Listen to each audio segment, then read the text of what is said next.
Child betrothal, reproductive and mental health implications. Child betrothal, the practice of formalizing marriages for children, often before puberty, has profound and intersecting consequences for reproductive and mental health, particularly for girls. Rooted in cultural traditions, poverty, or gender inequality, this practice disrupts childhood development and perpetuates cycles of harm. Below is an analysis of its implications and pathways for intervention. Reproductive health consequences. 1. Early pregnancy and maternal mortality. Girls forced into betrothal often face early pregnancies before their bodies are fully developed, increasing risks of obstetric complications, for example, fistulas, hemorrhage, and maternal death. UNICEF estimates that complications from pregnancy and childbirth are the leading cause of death for girls aged 15 to 19 globally. To limited autonomy and access to care, betrothed girls frequently lack agency over reproductive choices, including contraceptive use or consent to sexual activity, heightening risks of unintended pregnancies and STIs. Restricted access to education and health care perpetuates cycles of dependency and poor health outcomes. 3.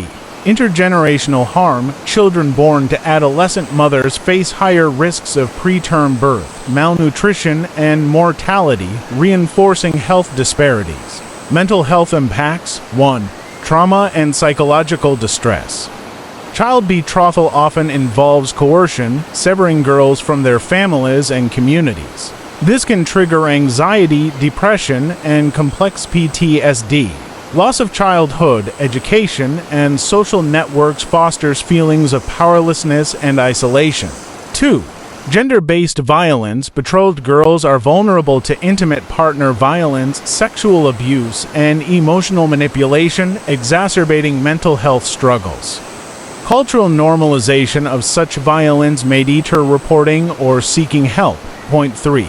Long-term socioeconomic effects. Limited education and economic opportunities trap women in poverty, compounding stress and mental health burdens across generations. Systemic and cultural drivers. 1.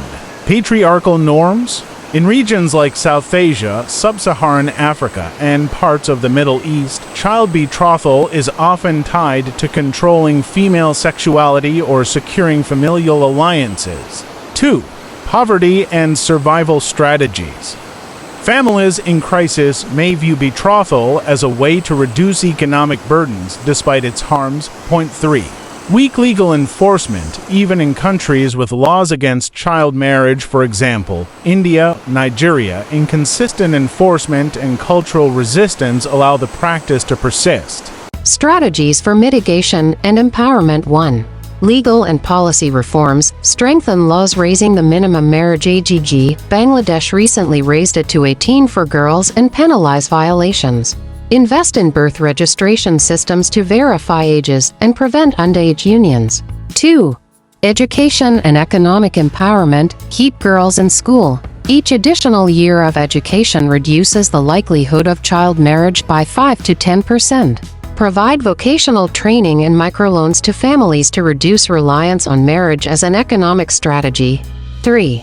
Healthcare and advocacy. Expand access to sexual, reproductive health services, including contraception and trauma-informed care. Train community health workers to identify and support at-risk girls. 4. Community engagement. Partner with religious and cultural leaders to challenge harmful norms, e.g., Ethiopia's Girls' Parliament advocacy model. Amplify grassroots movements, such as Malawi's youth-led campaigns to end child marriage. 5. Mental health support. Create safe spaces and counseling programs for survivors, addressing stigma around seeking help. Integrate mental health into school curricula and women's empowerment initiatives. Case studies in progress. Nepal. Community-based programs like Rupantaran adolescent empowerment groups have reduced child marriage rates by 25% in some districts. Yemen. Advocacy by organizations like Yemeni Women's Union has pushed for legal reforms despite ongoing conflict. Guatemala. Indigenous women leaders use storytelling to highlight the links between child marriage, poverty, and environmental degradation. Conclusion: child betrothal is not just a cultural relic but a public health crisis with cascading effects on physical, emotional, and societal well-being. Addressing it requires dismantling systemic inequities while empowering girls as agents of change. By centering survivor voices, investing in education, and redefining cultural narratives, communities can transform this practice from a source of harm into a catalyst for justice and health equity. This message is proudly brought to you by Mattermental. Remember to connect with Mattermental page on LinkedIn and Facebook.